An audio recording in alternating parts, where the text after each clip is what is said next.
Yo everyone, this is Yus here, and today I'm bringing you a 4th generation battle against my good friend Maogi. So this is gonna be his first 4th generation battle, and it doesn't really matter. It was a really good game, because if you're good at this game, it doesn't matter which generation you play. You just have to know the basics and you're good, honestly. So this is gonna be a mixed tier, 2 OUs, 2 UUs and 2 NUs, and it was a really close one match. So look at my team. I have lead Nidoqueen and my Tauros, which are my 2 NUs, Milotic and Blaziken, Milotic a tank and Blaziken the physical attacker. Those are my UUs, and my OUs are my especially defensive Zapdos and a Scarf Jirachi without U-turn, because I was dumb back then in 2011. Who packs U-turn? Trick was like the most broken move ever, so let's just ignore his team because this is 4th generation and we don't have a stupid team preview like 5th generation these days, which like totally broke the game at all and made it less entertaining and funny and stuff. So let's just jump straight into the battle. So I'm gonna start with my lead Nidoqueen, and he's gonna start with his Slowking. Gonna play it risky, super risky, set up my Death Rocks, and he's gonna go for the Trick Room. And now I'm gonna switch out directly into my Milotic, my tank, which can take either the Psychic or the resisted Surf very nicely. And now he's gonna switch out into his Bellossom, as I just went for what I thought the Hidden Power Grass, and that did like nothing. So I'm gonna go back into my lead Nidoqueen, as he's gonna set up the Sunny Day, and due to the Trick Room, that was a misplay on his part, because now due to the Chlorophyll I'm gonna be able to outspeed and revenge kill it with one hit, Fire Blast, boom. But now it's my turn to do a misplay. I didn't see that the Twisted Dimension went back to normal, and I was like, sweet, an Alakazam can do massive damage with an Earthquake, but he outsped and finished me off with the Psychic. So boom, I lost my Nidoqueen due to this stupidity. So yeah, now I'm gonna send in my Jirachi. Like I said, I don't have the U-turn, so I'm just gonna go for the Iron Head, as he's gonna send in his Scizor, which is gonna do a good chunk of damage. And now, predicting either the U-turn or the superpower, I'm gonna send in my Zapdos, which can take those very well.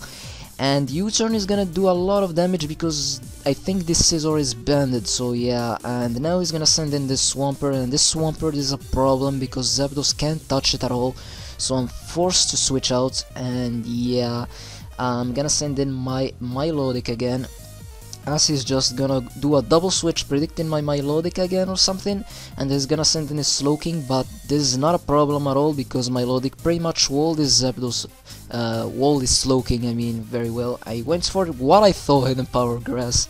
That's gonna do a good chunk of damage because I got a crit, and he's gonna go for the Psychic.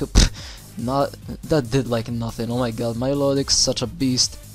And now I'm gonna go for another Hidden Power Grass, and I thought it was grass. No, sorry, I switched to my Jirachi, predicting either his Alakazam or Scizor. Now I'm gonna predict his Scizor to come in. I'm gonna go for the Fire Punch, but unfortunately he's gonna send in his Swampert. Come on, Serene Grace, burn! No, I'm not that lucky. What am I saying?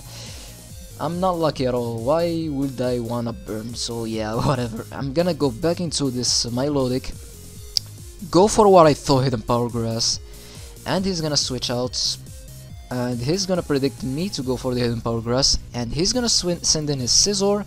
And then I wasn't looking at my DS, I got a crit, and I didn't see that this Hidden Power did like neutral damage, so it wasn't grass, it was electric, because in 2011 I was afraid of Tentacruel and Gyarados and stuff like that. And I'm gonna be able to finish off the Surf. Now in comes his Swampert. I thought that was Hidden Power Grass still, and that's not going to affect it, unfortunately, and that's really bad. So thankfully he's gonna go for the Curse, and I thankfully do pack the Haze, so that's gonna eliminate all the stat raises. And he's gonna go for the Earthquake. I'm just gonna stay in with my Milotic, try to do as much damage as possible with the Surf. And yeah, that's exactly what's gonna happen. Yeah, I'm gonna go for the Surf. That did a little bit of damage because I'm assuming since this is a curse spurt, this is a specially defensive one, he's gonna go for the Earthquake. And next turn I'm gonna go for the Recover, try to stall a little bit of PPs and stuff.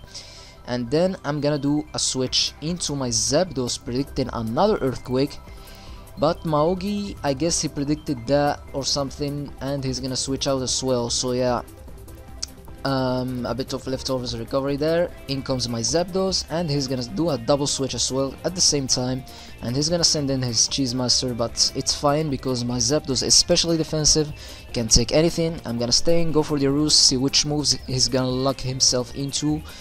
And he did went for the Shadow Ball. I should have sent in Tauros because he's locked into that, but I decided to switch out into Jirachi, and unfortunately he's gonna go for the Shadow Ball, and he's gonna get a special defense spell. And here I made a misplay, predicted his Swampert to come in, so I went for the trick. I wanted to trick him the Scarf, but unfortunately he's gonna stay in, and he's gonna have now a Scarf Alakazam, which is bad, super bad. So now I finally decide to send in Tauros. Come on, first gen monster, destroy this thing. He's gonna send in his Swampert, which is not going to appreciate that return at all. I'm gonna go for another return. He's gonna survive it, smack me a little bit with the Earthquake. That's gonna do yeah, I did like less than half, so that's great. So now he's gonna switch out. He's gonna send in his Slowking, and Slowking, I guess he's sending that in as fodder or something because he's not going to appreciate the return at all. He's gonna die to the second return, and that's the end of his Slowking, and boom, Tauros on a roll. So now in comes his Cheese Master, the Alakazam. He's gonna go for the Psychic. I'm gonna send in my Jirachi as fodder, and that's gonna be the end of Jirachi. There's no way he's gonna survive it at the range of HP, was it?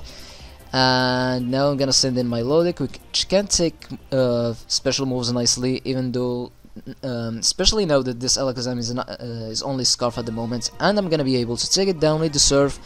And now there's where the problems start. Now in comes his Blaziken. I'm gonna send in my Zapdos, predicting the fighting move, and he does go for the low kick, and Zapdos is gonna take that very nicely. Now I had a mind block or something. I was like, hey, my opponents know that his Swampert can't, my Zapdos can't touch his Swampert, so I'm gonna switch out directly into my Blaziken. But he didn't do that. He just stayed and went for the Source Dance, and that's gonna OHKO my own Blaziken. Oh my god, such power on that Blaziken, and oh my god, I'm gonna send in my Zapdos, and Flare Blitz is a one-hit KO because I'm specially defensive. But thankfully I'm gonna get some recoil damage. I'm gonna send in my Lodic, and my Lodic, you're a heavy sea monster. You're not going to take this low kick at all. So yeah, more Life Orb damage, and now it's all up to my last guy. Come on, Tauros. He's gonna go for the quick attack. He's gonna activate my Select Berry. Thankfully survived the hit. Go Turbo Power. Return.